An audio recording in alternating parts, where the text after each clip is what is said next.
Bienvenue à La Vie à Bécancour. D'ailleurs, ce reportage est rendu possible grâce à la précieuse collaboration de la ville de Bécancour.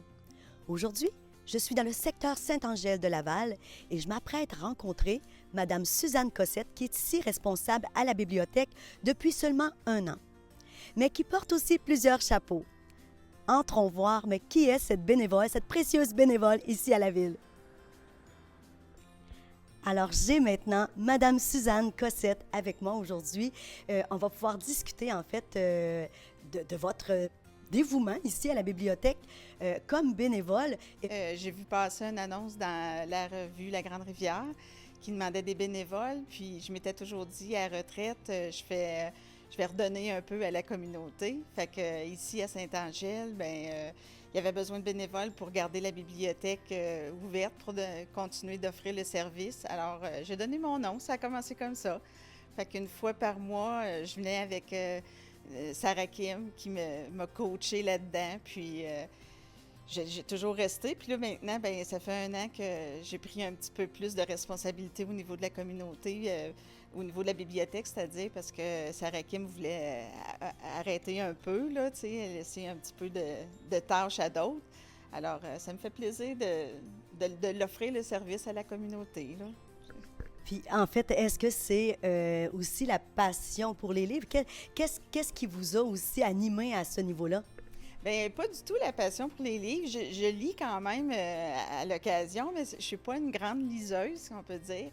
Alors, c'est pour ça que ça sort de ma zone de confort. Mais ce qui est important pour moi, c'est qu'il y ait des services qui sont offerts encore gratuitement à la communauté. Ça, c'était important pour moi. Fait que je me disais, à la retraite, faut faire quelque chose dans ce sens-là. Fait que, il y a aussi Bécancour à vélo aussi que je fais depuis 3 ans, là, parce que je pense que sans bénévoles, il y a beaucoup de choses qui n'existeraient pas, puis il y a beaucoup de services qui n'existeraient pas non plus, là. Puis quand vous parlez de Bécancour à vélo, en fait, qu'est-ce que vous faites auprès de cet organisme-là? Bien, disons qu'on n'a pas besoin d'être impliqué là, dans l'organisme à fond là, pour travailler toute l'année, là, mais ils ont besoin quand même de bénévoles, des fois juste la journée même. Là. Fait que moi, je me présente là la journée même. Ils ont déjà mon nom, puis ils me donnent une tâche puis que j'effectue pour le temps de l'événement. Puis ça en prend beaucoup de bénévoles à tous les points de vue. Fait que c'est pas nécessairement une implication là, de longue haleine, là. Ça peut être juste la journée même. La bibliothèque, ici, ce qui est intéressant, c'est pour la plupart des bénévoles, c'est environ un soir par mois. Fait que c'est pas une grosse implication, ça ne demande pas beaucoup, mais cette implication-là est très importante. Puis en plus, je sais aussi que 3 comptes interactifs là, dans l'année aussi, dont ils ont lieu le dimanche.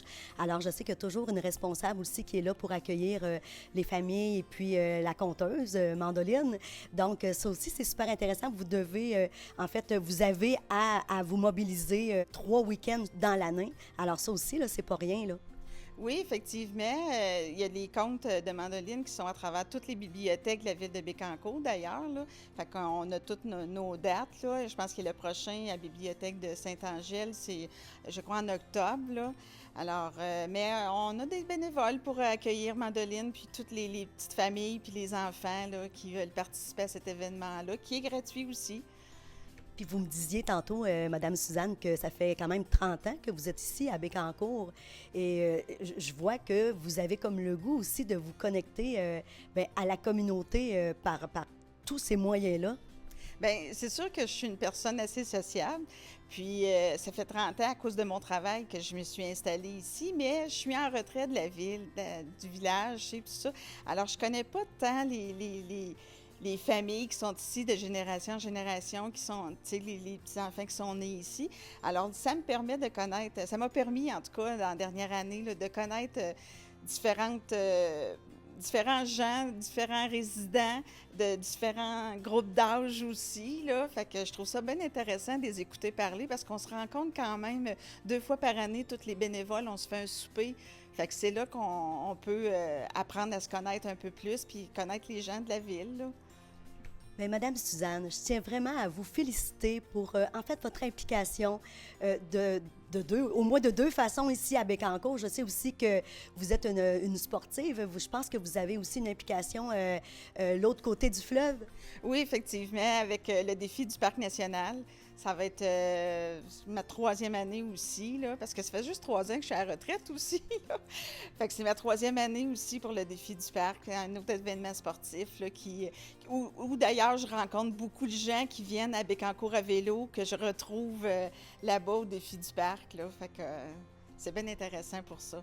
Bien, un très grand merci, Madame Suzanne, et merci au nom de la ville de Bécancour. Bien, ça me fait plaisir.